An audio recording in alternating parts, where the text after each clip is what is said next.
Allô, allô, allô, hello. Bonjour, bonjour à tous. J'espère que vous allez bien. Vous allez bien, il est matin.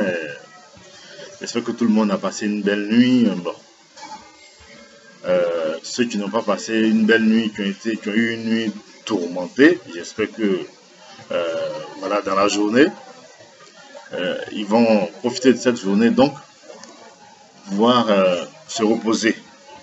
Parce que comme je le dis, il faut régulièrement se reposer pour repartir du bon pied, pouvoir faire ces travaux qu'on a prévus, ces travaux qu'on a planifiés. Donc il faut pouvoir se reposer.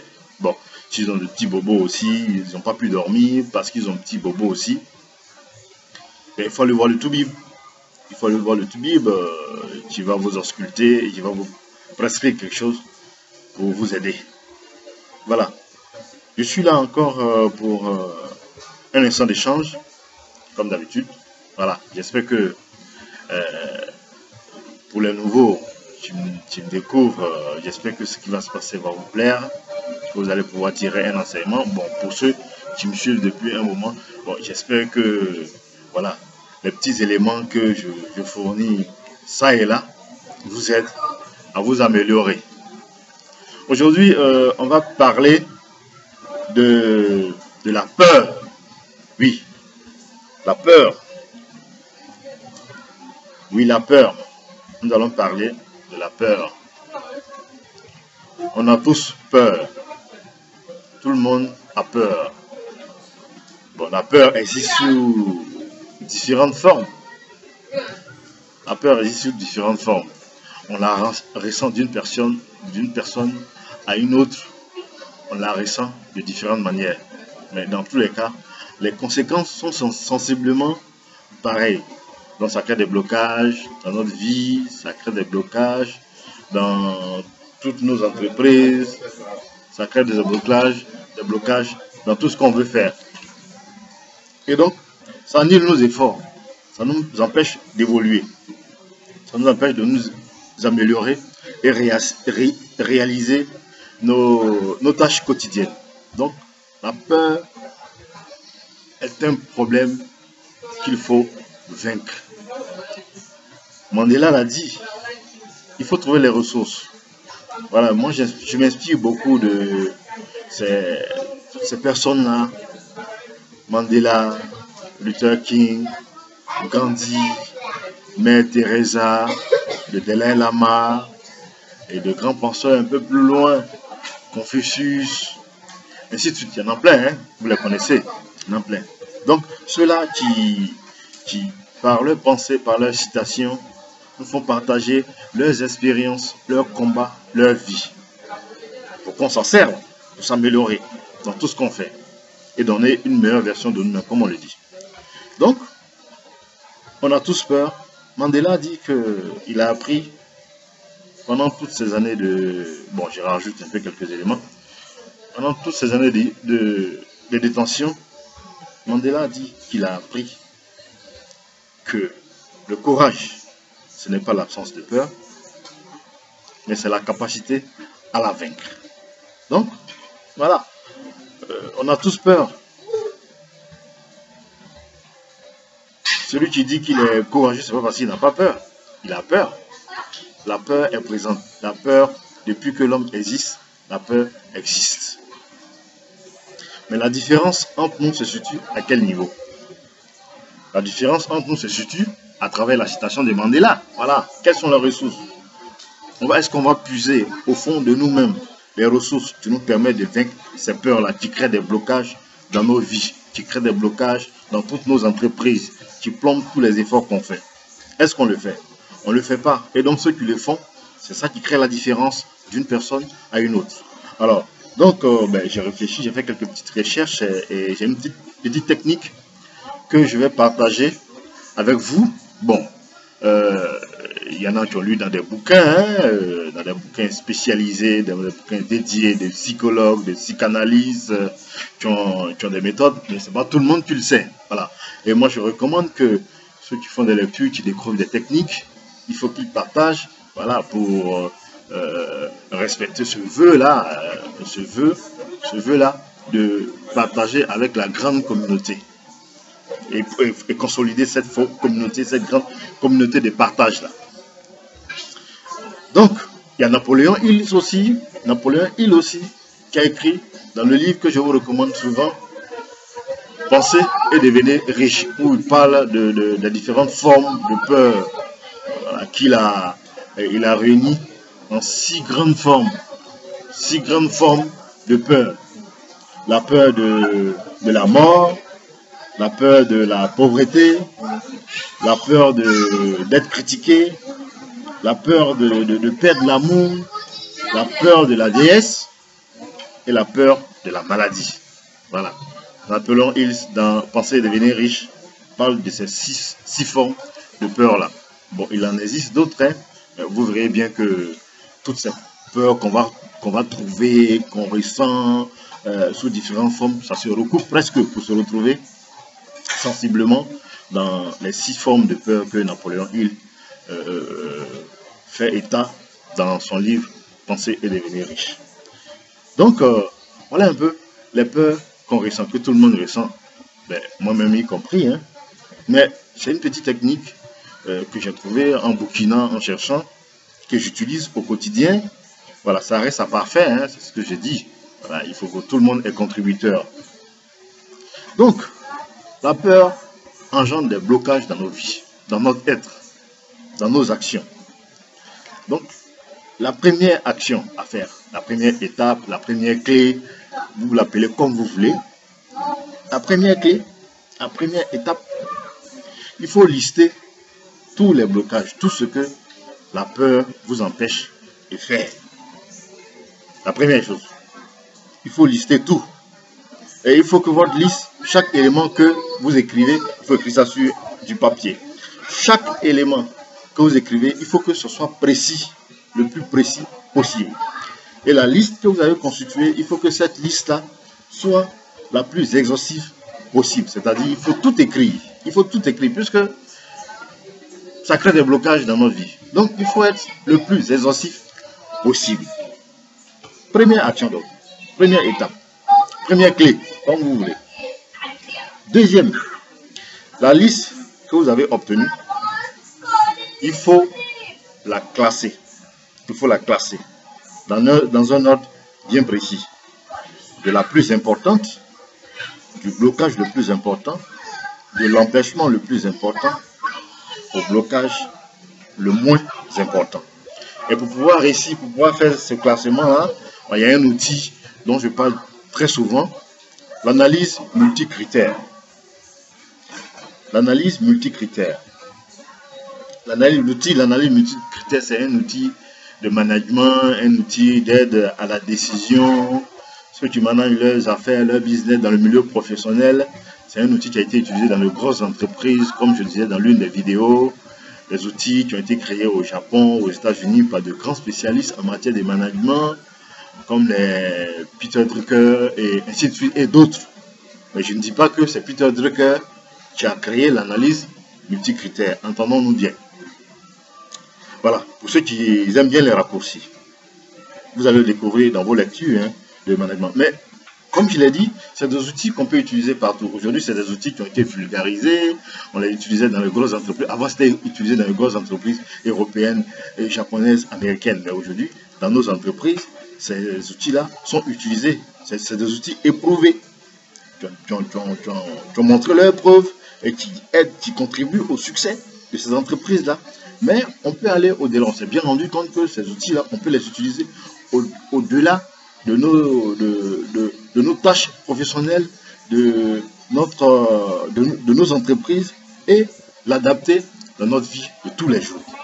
On peut utiliser ces outils-là dans nos vies de tous les jours, à la maison. Parce que la maison aussi a besoin d'être managée. Non, tout le monde, pour que ça soit accessible à tout le monde. Alors, il faut classer donc tous ces blocages, tous ces empêchements-là, selon l'ordre que j'ai décrit, de l'empêchement le plus important à l'empêchement le moins important. Et il faut utiliser l'outil analyse multicritère.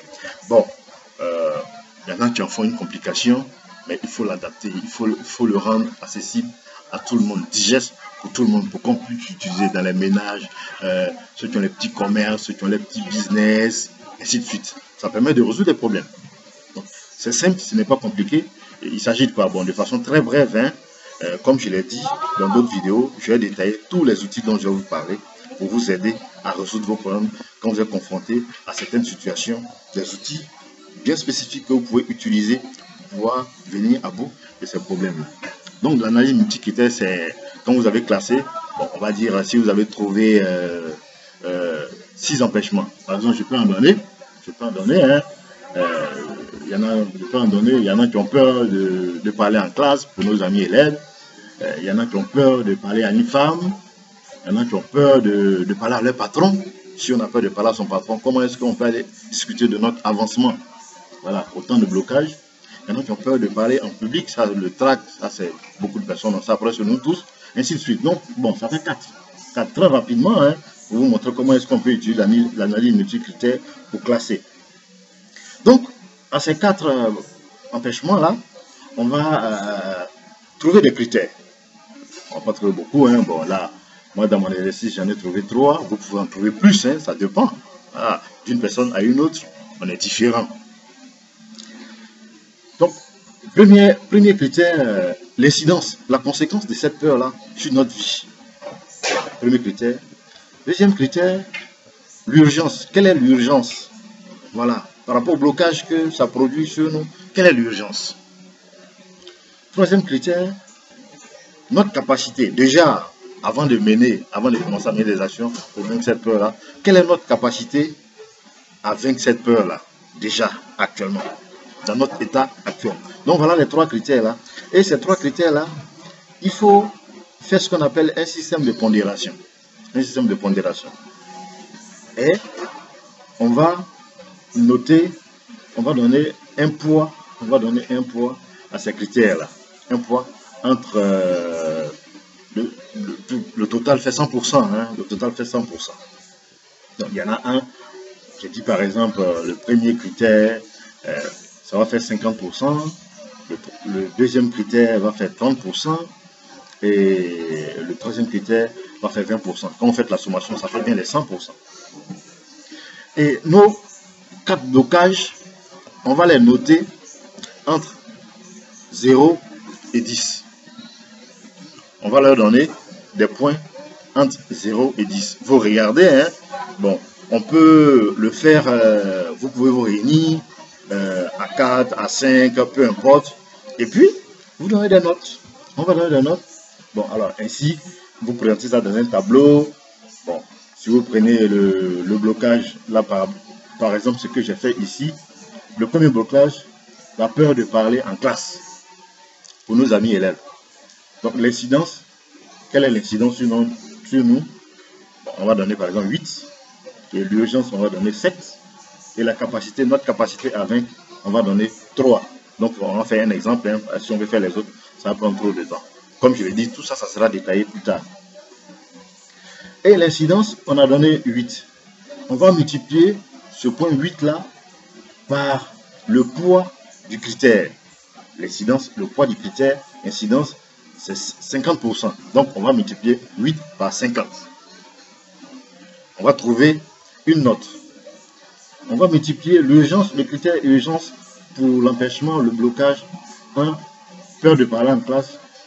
On avait donné une note de 7. On va multiplier 7 par le poids de l'urgence qui est 30%. Donc ça fait 7 fois 30. Et on va multiplier la note de capacité à vaincre, du critère capacité à vaincre pour l'empêchement numéro 1 qui est 3. On va multiplier 3 par 20%. On va trouver une note. Et ainsi de suite. Pour tous les blocages, tous les empêchements, et on va trouver des notes. On va trouver une note pour chaque blocage. Ces notes-là, systématiquement, automatiquement, vont nous créer le classement qu'il faut pour l'exemple de 4 blocages qu'on a trouvé. On a ici, grâce à l'analyse multicritère, dis-je, on a pu classer automatiquement en les notant, en faisant ce petit calcul-là, ça donne les notes qui classent automatiquement tous ces blocages, tous ces empêchements-là. On a nos 4 blocages qui ont été classés du plus important au moins important, selon le critère qu'on se choisit. Ça, c'est la deuxième étape. Alors, la troisième étape, on va faire ce qu'on appelle une approche analytique. Une approche analytique. Bon, ça peut paraître de gros mots, hein, mais c'est pas de gros mots. Une approche analytique, c'est tout simplement chaque blocage qu'on a trouvé là, on va subdiviser ça en plusieurs éléments. Tout simplement. On prend peur de parler en classe. Ça, c'est le blocage, ça. C'est l'empêchement, ce que la peur engendre, la conséquence. On va subdiviser en plusieurs éléments. Autant d'éléments, hein, parce que le but, c'est quoi? C'est mettre en œuvre des actions, exécuter des actions, de petites actions. Déjà, il faut commencer tout doucement, petit à petit. À chaque jour suffit sa peine. Chaque jour, on fait un pas. Donc, il faut commencer doucement. On va, en un jour, on ne peut pas vaincre cette peur-là. Oui, on a peur de parler en classe et puis bon, on décide, ben, on va résoudre ça. Et puis, automatiquement, systématiquement, on commence à parler en classe. Bon, il y en a qui le réussissent, c'est tant mieux. Mais il faut aller par petites touches. Il faut aller par petites touches. Donc, ce blocage-là, on va le subdiviser en sous-éléments, en sous-blocage, si vous voulez. Autant d'éléments, hein, autant d'éléments pour que ce soit digeste.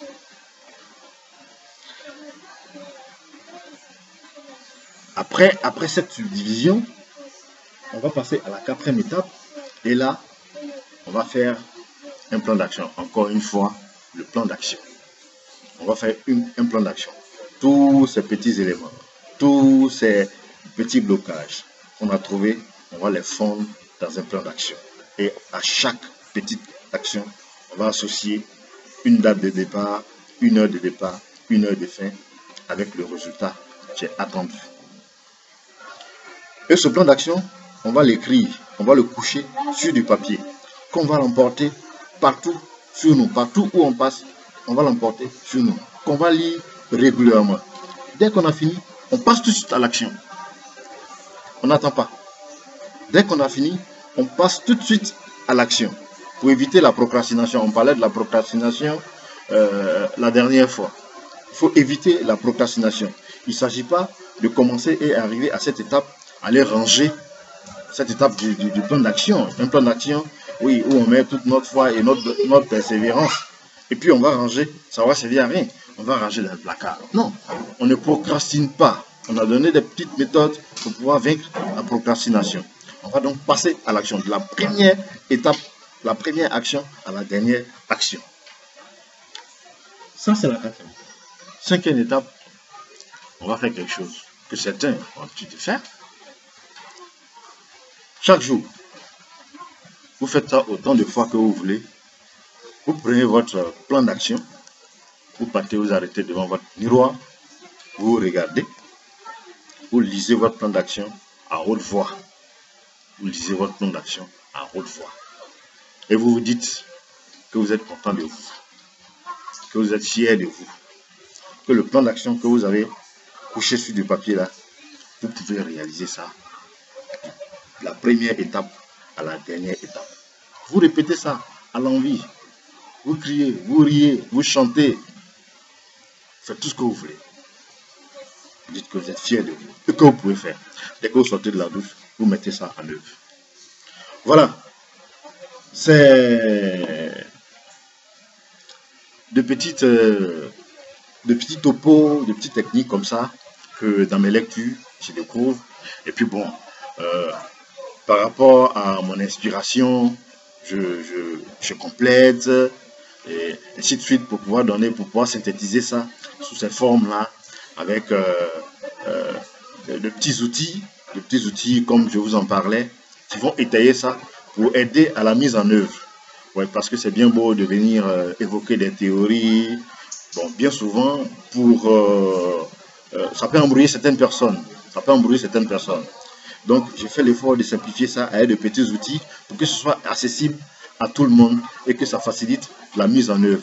Et que ne disent pas, oh, ça c'est quoi encore, ça vient nous emmerder, ça vient nous compliquer la tâche. Non. Et puis on va procrastiner. Non, c'est pas cela. C'est des choses qui sont accessibles à tout le monde. Pour que tout le monde puisse utiliser. Tout le monde puisse l'utiliser pour résoudre ces petits problèmes au quotidien, les petites situations difficiles au quotidien, ainsi de suite. Et n'oubliez pas, chaque problème a une solution. Chaque problème a une solution. Si c'est un problème, c'est qu'il y a une solution. S'il n'y a pas de solution, c'est que c'est une énigme. Et ça, c'est dans les contes qu'on le trouve. Nous, on vit dans la vie de tous les jours avec les réalités au quotidien. Donc, ça veut dire que les problèmes, on peut les résoudre. Donc, voilà un peu ma petite technique que je voulais partager avec vous pour pouvoir pour vous aider. Ce n'est pas absolu. Hein. Ça, moi, je reste très humble sur le sujet. Ce n'est pas absolu. Donc, il y en a qui en savent plus. Mais le problème est que il y a des gens qui savent, mais ils ne partagent pas. Ça y est avec eux. Et ils ne font que critiquer. Quand on décide de faire quelque chose, ils ne font que critiquer. Ça, ce n'est pas la bonne posture à avoir, s'il vous plaît. Donc, c'est ce que je voulais partager avec vous. Je vous souhaite beaucoup de courage et appliquez. Encore une fois, comme je l'ai dit, si vous n'avez pas essayé, vous ne savez pas si ça va marcher ou pas. Moi, je le fais au quotidien et j'ai quelques petits résultats.